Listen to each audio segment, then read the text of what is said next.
안녕하세요. 오늘 서귀포 시민의 책 읽기 위원회 독서 대담은 변시지 폭풍의 화가 열화당에서 나온 서동택 교수의 책을 중심으로 독서 대담을 시작하겠습니다. 먼저 사회를 맡은 서귀포 시민의 책 읽기 위원회 위원장 안재홍입니다. 오늘 대담에는 지금 현재 기당미술관에 나와 있습니다. 현재 고준희 학예사님을 우리가 지금 오늘 대담을 하도록 하겠습니다. 먼저 소개 한번 해주시겠습니까? 안녕하세요. 저는 기당미술관에서 학예연구사로 근무하고 있는 고준휘라고 합니다. 예, 그럼 기당미술관 학예사로서 서동택 작가의 변시지를 읽어보신 소감, 그러니까 이 책을 통해서 알게 되는 변시지 화백의 인연, 만남, 이건 어떤가요? 기당미술관 학예사다 보니까 변시지 선생님에 대해서 소개를 하거나 아니면 글을 쓸 일이 많았었는데 그때마다 좀 제가 참고를 해야 할 자료들이 많지 않아서 좀 막막했던 것도 사실입니다. 그때마다 제가 이 책으로부터 많은 도움을 받았었고 그렇기 때문에 어떤 부분에 있어서는 제가 이 책에 많은 좀 빚을 지고 있다고 말을 할 수도 있을 것 같아요.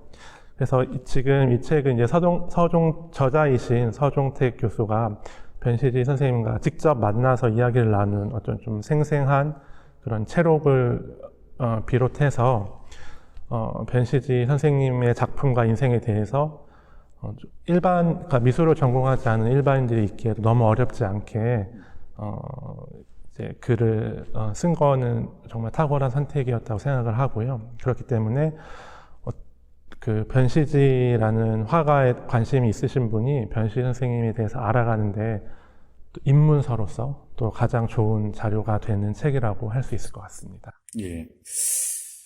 그래서 저희가 서귀포 시민의 책 읽기에서도 이 책을 선정한 이유가 어떤 한 사람을 알아가는데 참 어렵지 않습니까? 근데 이제 책을 통해서, 조작을 통해서 알아가는데 참 좋은 책이다 싶어서 저희들이 선택을 했는데, 저도 이 책을 읽으면서 이런 표현이 나옵니다. 슬픔과 외로움이 평화롭게 어우러져 있다라고 표현했는데, 이 책의 전체를 대변하고 있는 표현 중에서 마음에 가장 크게 와닿았던 표현입니다. 그래서 이 슬픔과 외로움이라는 게 궁극적으로 어떤 건지 거기에 대한 궁금증이 있습니다. 한번 말씀해 주시겠습니까? 사실 그 슬픔이나 외로움이라는 단어는 어쨌든 인간이 느끼는 어떤 감정의 하나라고 할 수 있잖아요. 그래서 그 슬픔과 외로움의 정의가 무엇이다 이렇게 말씀을 드리기는 좀 어려울 것 같지만 사실 슬픔과 외로움이 평화롭게 어우러져 있다라는 그 표현 자체가 좀 모순되는 느낌이 있잖아요. 그러니까 슬픔이나 외로움이라는 단어가 주는 느낌과 평화롭다라는 단어가 주는 괴리가 좀 있는데 하지만 이제 이 각각의 단어가 가지고 있는 부정적이거나 긍정적인 의미를 좀 배제해 본다면은 좀 느낌이 달라지는 것 같아요. 결론적으로 말하자면 슬픔이나 외로움은 이제 변시지 화백이 일생 동안 그 변시지 화백이 예술적인 탐구에서 찾아낸 가장 그 원초적인 감정이 아닐까라고 할 수 있을 것 같습니다. 그래서 변시지 화백의 작품 세계를 어떻게 해석해 보면 계속 필요 없는 것, 그러니까 본질이 아닌 것들을 배제하거나 버려오는 작업의 과정이었다고 볼 수 있거든요. 그러니까 제주도로 내려오면서는 그 일본이나 서울에서 습득했던 어떤 그 사실주의적인 화풍을 버리셨고, 그다음에 또 어느 순간에는 그 제주도의 자연의 그 천연의 색깔을 버리셨고, 또 나중에는 정말 한국화라고 할 수 있을 정도로 그 선을 중시하는 굉장히 절제되고 생략된 그런 화풍을 완성을 하셨는데, 그렇게까지 모든 것을 필요 없다고 생각하는 모든 것을 버렸을 때 남아있는 것이 그림에 남아있는 것이 무엇인가 라고 했을 때 변시지 선생님의 생각에는 그것이 어떤 슬픔과 외로움이라는 인간의 가장 원초적인 감정이 아니었을까 라고 생각해서 저도 그 슬픔과 외로움이라는 감정이 꼭 그것을 극복해야 되는 감정이라기보다는 그것이 인간이 가지고 있는 가장 근원적이고 원초적인 감정이기 때문에 그것이 그림에 남아있고 그리고 그것은 작품 안에서 평화롭게 공존하고 있다라는 표현을 하신 게 아닐까라는 생각을 했습니다. 예. 사실 어떤 화가나 자신의 삶과 완전히 분리된 상태에 있어서의 자신의 작품이라는 것은 존재할 수 없죠. 화가는 자신의 삶을 받아들이고 그 삶에 대한 수용이라고 볼 수 있는 작품들이 나타나는데, 변화백님의 작품은 제태인 삶과 그분의 삶과 어떤 연관이 있었는지 잠시 말씀해 주시겠습니까? 네, 그 시대나 국가를 막론하고서라도 어떤 예술가, 특히 화가 같은 경우에는 그 작품과 화가의 삶을 떼어놓고서는 생각할 수 없거든요. 예를 들어서 현대미술의 거장이라고 일컬어지는 피카소 같은 경우에도 그가 우울했던 시기, 그 인생에서 빛났던 시기에 따라서 작품이 많이 변하고, 그에 따라서 청색시기라든지 장밋빛 시대 이렇게 구분을 하는 것처럼, 변시희 선생님 같은 경우에도 일생 동안 크게 좀 3번의 좀 변화를 겪으시는 것 같아요. 일단은 가장 기본적으로는 일본에서의 시절이 있을 거고, 그 다음에 일본에서 75년 서울에 귀국했을,그래서 서울에서 활동했던 시절이 있을 거고, 그 다음 마지막으로 고향인 제주도에서 활동했던 시절, 크게 3가지로 나눌 수 있을 것 같은데요. 물론 일본에서 활동했던 시절에는 어쨌든 변신 선생님이 화가로서 어떤 그 기술적인 부분을 연마하고, 그다음에 당시 이제 일본 화단은 이제 서양에서 들어온 그 인상주의가 유행을 하고 있었거든요. 그래서 그런 인상주의 화풍을 완성했던 시기라고 볼 수 있고요. 그다음에 1975년 이제 귀국을 하셔서 서울에서 활동했던 시기에는, 아마 귀국하실 때는 이제 일본 자기 이제 고국이잖아요. 그래서 이제 한국적인 현대미술이라는 것은 무엇일까라는 좀 뭔가 이제 좀 의문과 그런 포부를 가지고 귀국을 하셨던 것 같은데, 아무래도 당시 이제 한국의 중앙의 화단의 경향이 이제 서양의 사조들을 좀 따라가기 급급했다든지, 이런 어떤 파벌 싸움이라든지 이런 데 좀 많이 실망을 느끼시고, 특히 이제 서울 시절을 다른 말로는 이제 비원파 시기라고도 하는데요. 그때 변신 선생님이 이제 창덕궁 비원에서 좀 많이 감명을 받으시고, 고궁이라든지 그 창덕궁의 비원을 많이 그리했던 시기가 있습니다. 그래서 그것은 일종의 좀 도피라고 볼 수도 있겠지만은, 사실 변신 선생님한테는 이제 한국적인 것, 그리고 한국적인 정서가 무엇인지를 탐구했던 시기라고 볼 수 있을 것 같아요. 사실 변신 선생님은 이제 5살, 6살 때 일본에 건너가셔서, 그 다음에 이제 거의 성인이 다 돼서야 귀국을 하셨기 때문에, 이제 성장 과정에서는 이제 일본에서 성장을 하셨잖아요. 그래서 그런 성장 과정이 한국적인 정서나 한국적인 것이 무엇인지 우리와 동일하게 느끼시지는 못했을 거란 말이죠. 그건 당연한 말이기도 한데, 그래서 그 비원파 시절이 변신 선생님한테는 또 그런 한국적인 것이 무엇인지에 대해서 생각하게 해주는 또 굉장히 소중한 시절이 아닐까 생각을 합니다. 그래서 마지막으로는 이제 1975년에 제주도에 내려오셔서 이제 이 책에서 또 가장 중심 있게 다루고 있는 그 황갈색, 황토빛의 화풍을 완성하게 되시는데요. 한 1980년대, 90년대는 그 화풍을 만들어 가던 시기. 그래서 굉장히 좀 예술가로서 고뇌와 좌절, 또 실패도 많이 겪으시고, 또 가족과 떨어져 있는 외로움 같은 것도 많이 느끼셨던 시기라서 작품에 그런 것들이 많이 표현되어 있다고 할 수 있고, 근데 또 2000년대 이후에 노년의 작품들을 보면은 그 8, 90년대 작품에 비해서는 굉장히 좀 평화로워지는 느낌의 작품들이 많이 있거든요. 아무래도 이제 사람이 나이가 들면 좀 뭔가 이런 속세나 이런 거에서 좀 초연해서 좀 수용하는 자세가 좀 작품에 많이 표현이 돼서 굉장히 좀 그런 황갈색이나 황토색 화풍을 가져가시긴 하지만 굉장히 좀 그런 유유자적하면서도 이제 그런 자연의 섭리라든지 이런 인간의 세상 그런 거를 좀 수용하고 받아들이시는 그런 좀 구도자의 자세랄까요? 그런 것도 좀 엿보이는 시기라고 할 수 있어서 어쨌든 변시진 선생님의 일생을 크게 한번 이렇게 훑는다면은 이런 식으로 말씀을 드릴 수 있을 것 같습니다. 예. 네. 뭐 변지 선생님의 작품이 워낙 또 뭐 많다고 하면 많고 적다고 하면 적은데 그 중에서 하교사님이 특별히 좋아하는 변 선생님의 작품이 있으신지 그렇다면 그 작품이 왜 좋으신지 한번 얘기해 주시겠어요?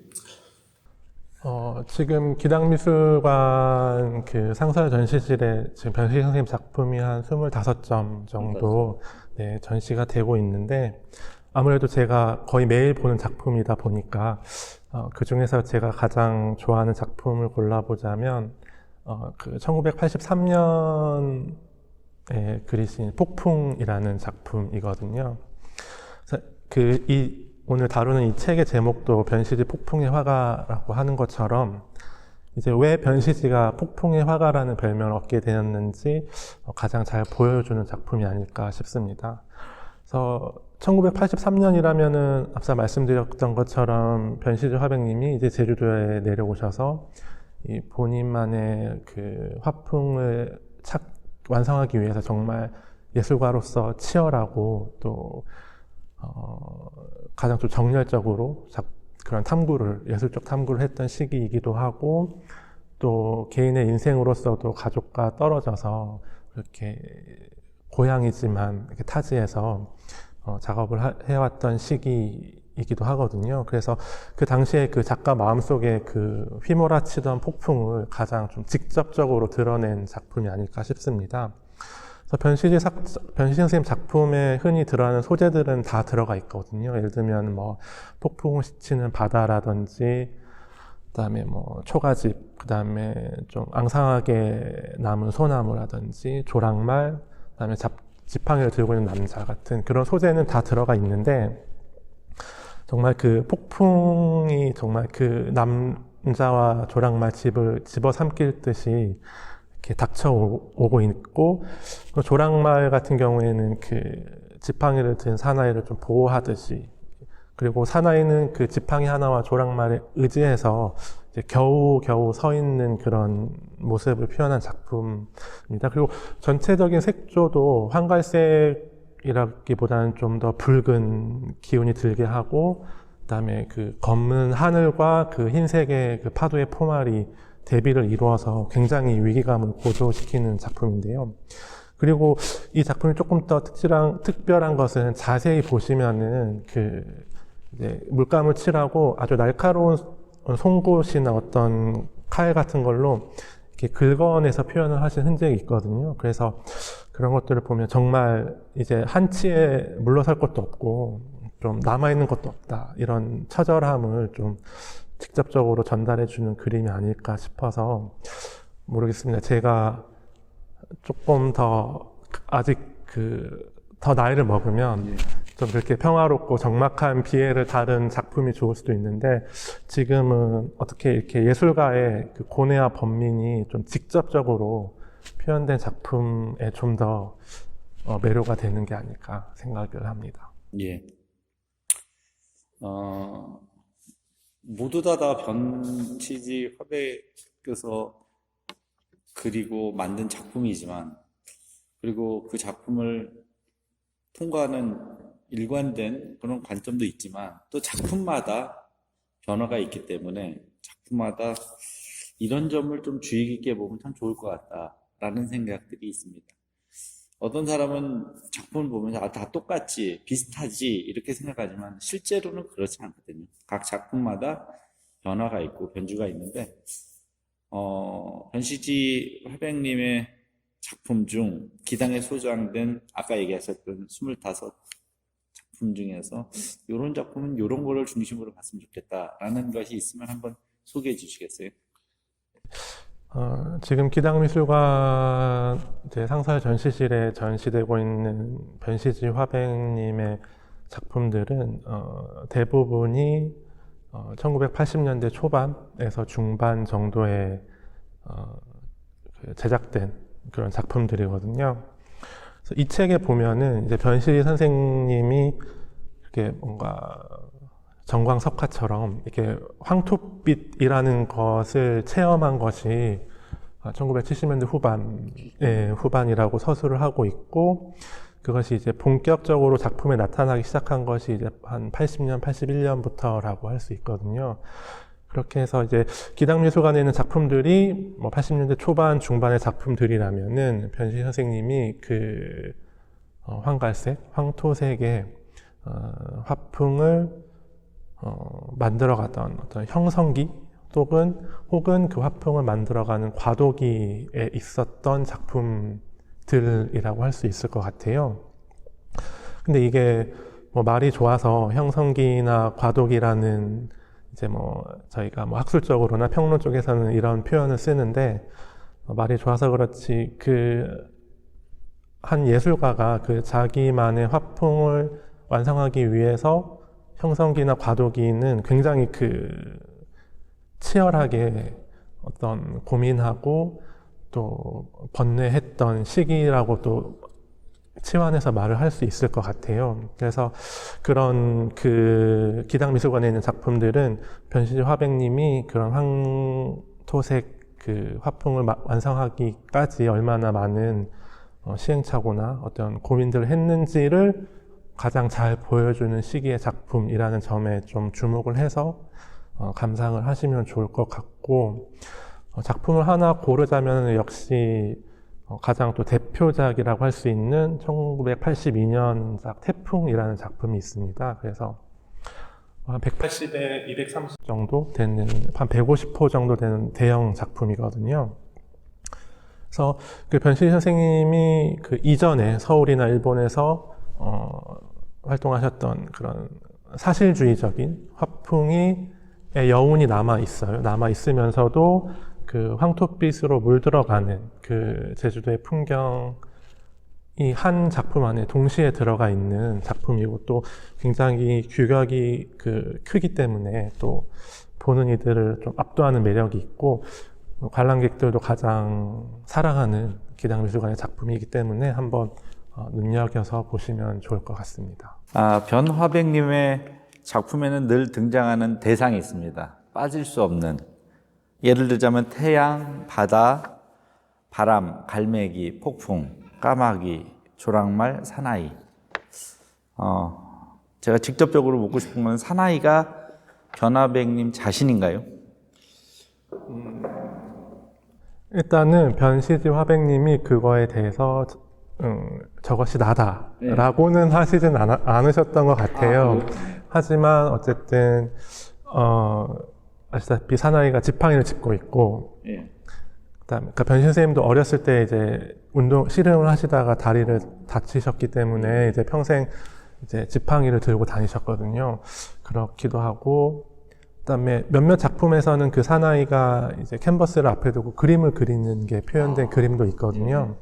그리고 머리 스타일도 약간 좀 비슷한 것 같아서 아무래도 어찌되었든 처음에 그 사내가 등장한 것은 어쨌든 본인으로서 등장을 시킨 게 아닐까라고 생각합니다. 그럼 그 중에서 몇 가지만이라도 어떤 의미를 갖고 있는지, 예를 들어서 대표적으로 보면은 조랑말, 혹은 뭐 갈매기, 바람, 이런 것들은 어떤 의미를 갖고 있을까요? 사실 이렇게 변시지 선생님 작품하면 딱 떠오르는 말씀하셨던 것처럼 그 소재들이 있거든요. 그래서 뭐 제가 다시 나열하지는 않겠지만 그런 소재들이 그 변시지 선생님 작품에 등장하는 것 역시 이제 한 70년대 후반에서 80년대 초반부터거든요. 그러니까 변시지 화백이 제주에서 그 황토빛의 화풍을 만들어 가게 되면서 함께 등장하는 소재라고 할 수 있을 것 같습니다. 그 전에는 사실 뭐 해녀라든지 아니면은 서귀포에 실제 있는 마을을 그린다든지 이런 식의 좀 더 사실적인 작품을 하셨었는데, 이제 그 황토빛의 화풍을 만들어 가기 시작하면서 이런 소재들이 단골로 등장을 하기 시작합니다. 근데 변신 선생님들이 뭐 모든 화가가 그렇겠지만 나는 뭐 내 작품에 조랑말을 그리면서 조랑말을 이런 의미로 그린다 라고 말로 설명하는 화가는 잘 없을 것 같아요. 그렇죠. 네. 그래서 사실 이런 소재들의 의미는 다 이제 사후 약방문이라고 해서 이후에 어떤 평론가라든지 어떤 다른 연구자들에 의해서 이제 지금도 해석이 되고 있고, 그래서 그런 뭐 해석들은 다양하게 있는데, 어찌되었든 종합해보면은 이 소재는 역시 제주의 정체성, 제주를 상징하는 소재로서 처음에 이 소재를 등장시키기 시작했다는 점은 부정할 수는 없을 것 같아요. 뭐 서귀포의 뭐 장렬하는 태양이라든지 뭐 제주도의 파도, 그다음 바람, 그다음에 뭐 고기를 잡으러 나간 어선이라든지 초가집 같은 경우는 지금 생각해도 저희가 제주도라고 한다면은 상징적으로 떠올릴 수 있는 소재들이잖아요. 근데 중요한 것은 아까 이 책에도 서종택 교수가 언급을 하는 것처럼 처음에 등장할 때는 이 소재들이 제주를 상징하는 어떤 향토성을 가진 소재로 등장을 했는데, 어느 순간부터는 이게 어떤 직접적인 대상을 표현한다기보다는 하나의 어떤 상징적 기호들로 변화한다는 점에 좀 더 주목을 할 필요가 있을 것 같아요. 나중에 보면은 이제 이걸 표현하는 붓의 선도 이거를 정말 조랑말처럼 묘사를 한다기보다는 그냥 되게 간략하고 절제된 이제 필치로 표현을 하게 되거든요. 그래서 이것들은 결국 이제 어떤 제주도의 풍토를 상징하는 소재로 맨 처음 시작은 되었지만, 어느 순간 그것이 점점 이제 보편화된 기호로 작용을 하게 되면서 제주도를 떠난 모든 이들의 어떤 고향을 상징하게 되었고, 또 더 나아가서는 우리들이 이제 정말 마음속 깊이 가지고 있던, 지금은 잃어버리고 잊어버렸거나 상실한 어떤 그런 본연에 대한 향수라든지 그리움을 상징하는 어떤 장치로서 역할을 하는 소재라고 좀 어렵지만 설명을 할 수 있을 것 같습니다. 예. 사실 그 작품들은 늘 변화백님의 마음속에 있는 아까 제주로 형상화된 기호적인 친구들. 저는 오히려 이 책을 보면서 변화복님이 갖고 있는 주위에 있어서 친구인 것 같아요. 내가 어느 곳에 가든지 제주하면 늘 우리의 마음, 우리의 생각 속에 있는 친구들, 그것을 표현하는 거 아닌가 생각이 듭니다. 또 이제 사실 독자로서 책을 읽다가, 그리고 변화백님의 작품을 보면서 궁금한 것이 있습니다. 그거는 이제 까마귀에 대한 내용인데요. 제주에서 까마귀는 길조라고도 하고, 육지에서는 길조가 아니라 흉조라고 합니다. 보통 이제 육지에서는 까치가 길조라고 하는데, 거기에 대한 의견이 좀 있으신가요? 사실 제가 뭐 미술관에서 변신 선생님 작품을 설명할 일이 있거나 하면은 굉장히 좀 자주 받는 질문이기도 하거든요. 그래서 이 변신 선생님 작품에 종종 등장하는 이 까마귀 한 마리가 등장할 때도 있고, 굉장히 때를 지어서 이제 하늘에 이렇게 날아다니는 그런 까마귀들도 있는데, 이 역시 이제 화백님 본인이 내 그림에서의 까마귀는 어떤 길함의 상징이다, 흉함의 상징이다라고 언급을 하신 적은 없는 것 같아요. 네네, 없는 것 같고, 그렇기 때문에 이제 이 이후에 이 책에서도 그렇고, 뭐 다른 책이나 논문들에서도 이 까마귀에 대한 해석들을 다양하게 하고 있거든요. 근데 어찌되었든 제주의 어떤 민속이나 향토를 연구하시는 분들에 의하면 제주도에서는 이제 까마귀의 육지처럼 이렇게 흉조로 여기지는 않았다고 하는 거는 예, 맞는 것 같아요. 근데 그렇다고 해서 까마귀가 뭐 흉조 길조라는 의미는 아니고 좀 더 정확하게 말해주면은 앞으로 일어날 어떤 길흉을 알려주는 어떤 전령, 어떤 메신저, 예언자, 메신저로서의 역할을 하는 새라고 표현을 하시더라고요. 그래서 예를 들면 어떤 그리워하던 사람이 곧 귀환을 할 거다라는 걸 알려주는, 이거는 이제 길한 사실을 알려주는 거잖아요. 근데 또 반면에 뭐 고기를 잡으러 나간 사람이 뭐 지금 안전에 문제가 생겼다라든지 곧 태풍이 불어올 것이다라는 것을 예견하는, 이건 또 흉함을 예견하는 걸 수도 있잖아요. 그래서 이 그림 속의 까마귀는 단순하게 이게 그림이 그렸다고 해서 이 그림은 지금 뭔가 길한 거를, 흉한 거를 표현한 거다 이렇게 할 수는 없을 것 같고, 지금 그 까마귀는 그 안에서 그 사나이가 될 수도 있고 그 작품 자체가 될 수도 있고 어떤 미래에 대한 그런 메시지를 전달하고 있다고 생각하시면 될 것 같아요. 그래서 그 그림을 전체적으로 보면서 이제 관람객들이 저 까마귀가 지금 하늘을 빙빙 돌면서 저 남자에게 혹은 나에게 무슨 말을 하려는 걸까? 어떤 예언을 하려는 걸까? 이렇게 해석을 하고 상상을 하게 만드는 일종의 어떤 장치로서 이 까마귀를 작품에 등장시킨 게 아닐까라고 한번 생각을 해봤습니다. 네. 이 책에서 보니까 이런 표현이 있습니다. 모든 인간은 귀향적 존재다라고 이야기하는데, 사실 보면은 그런 말이 변화백님과 변화백님을 아주 대변하는 그런 표현인 것 같습니다. 그가 일본에서 귀국한 것과 그분의 작품 세계와는 어떤 관계가 있을까요?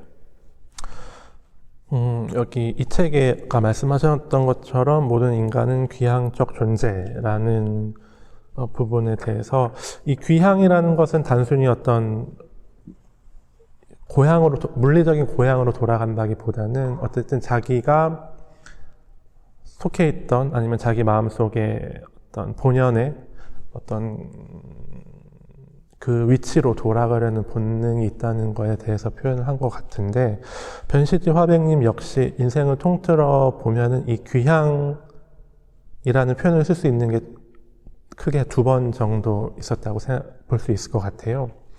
첫 번째가 이제 1957년에 일본에서 한국, 서울로 이제 귀국을 하게 된 거고, 2번째가 이제 타향인 서울에서 고향인 제주도로 귀향을 하게 된 그런 2번의 큰 범위의 귀향이 있었다고 볼 수 있을 것 같거든요.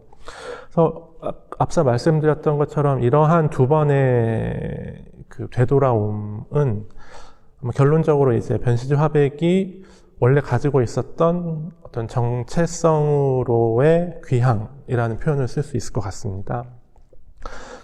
변시 선생님이 일본에서 활동을 하셨고, 그다음에 또 뭐 일본에서 최연소로 뭐 광풍회에서 최고상을 수상하고, 또 일본의 중앙화단에서도 주목을 받았던 것처럼 일본에서 성공적인 활동을 하셨지만, 사실 변시 선생님이 일본에서 활동하셨던 거는 대외적으로 보면 이제 일제강점기 시절이었거든요. 그래서 어찌 되었든 본인은 이제 자기의 고국을 침략한 침략국에서 활동을 하는 예술가라는 것에 대해서 어떤 좀 고뇌나 좌절이 있었을 거고, 그에 따라서 또 고국에 대한 어떤 갈망이나 동경도 있었을 거예요. 그래서 1975년에 일본에서 한국으로 돌아오신 것은 어떤 좀 민족적으로 자기가 한국인으로서 어떤 그런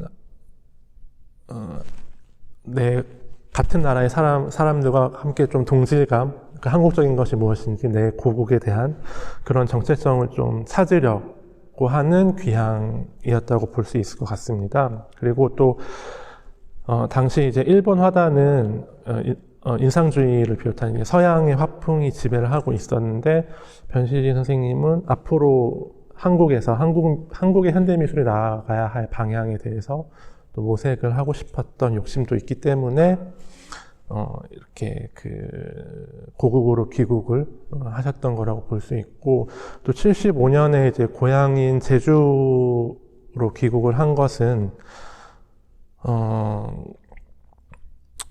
그러니까 뭐 예술에 대한 탐구나 발전도 있었겠지만, 아무래도 이제 자기 자신, 한 사람으로서, 그 전에는 어떤 한국인으로서 민족적인, 그렇다면 이거는 그걸 다 떠나서 변시지라는 사람, 나는 누구인가라는 정체성을 찾기 위해서 다시 이제 제주도로 귀향하셨다고 볼 수 있을 것 같아요. 그래서 좀 한마디로 정리하자면, 이제 한국으로 귀향을 한 거는 어떤 본인의 한국인으로서 한국적인 미학이란 무엇인가를 찾기 위함의 목적이 있었고, 그 다음에 또 제주도로의 귀향은 어떤 작가 자신의 정체성과 본질을 찾기 위한 그런 귀향이었다고 설명을 할 수 있을 것 같습니다. 아, 예.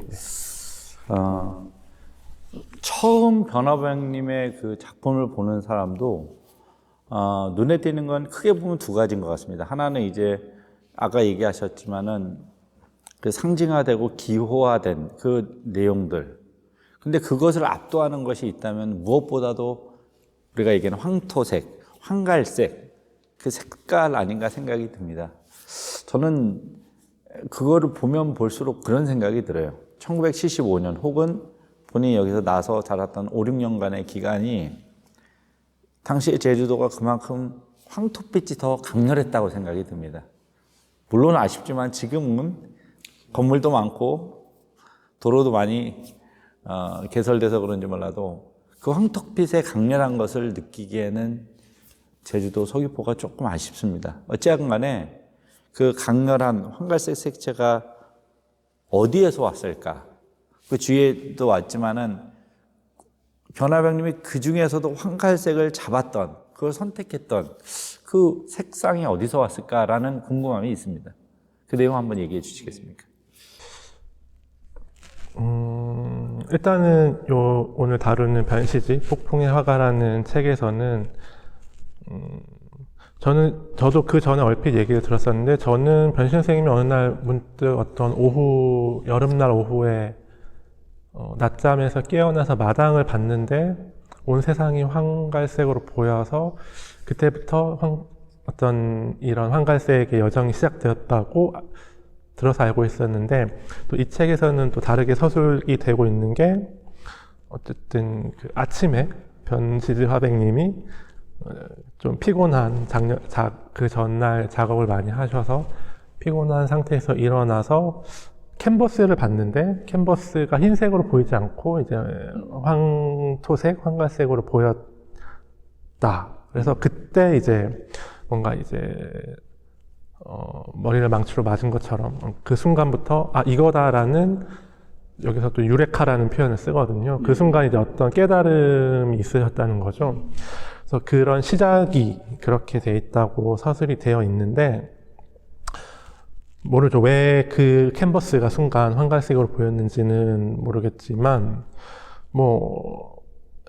이렇게 좀 피곤에 지쳐서 좀 눈에 어떤 순간적인 어떤 환각이 있었을 수도 있고, 아니면은 그때 조명이나 햇살이 캔버스에 비쳐서 그게 황갈색으로 보였을 수도 있고, 어떤 이유가 되었든, 변시 선생님이 이제 어느 순간 득도를 한 것처럼 황갈색이라는 것이 제주의 색깔을 대변할 수 있는 색이다라고 깨달으셨고, 근데 더 중요한 것은 그거를 느끼고 이제 변시지 화백이 그거를 자기의 작품으로 끌어들였다는 점이 더 중요하다고 할 수 있을 것 같아요. 그래서 한마디로 이런 황갈색이라는 건 이게 하나의 색채잖아요. 색깔이고 색채인데, 그것을 이제 변시지 선생님은 다시 자기의 본인의 작품을 이루기 위한 색깔로, 작가의 관점으로서 그걸 다시 해석을 하신 거고, 그것을 캔버스에 다시 전이시키신 거거든요. 그래서 이 책에도 그런 전이라는 표현이 나오는데,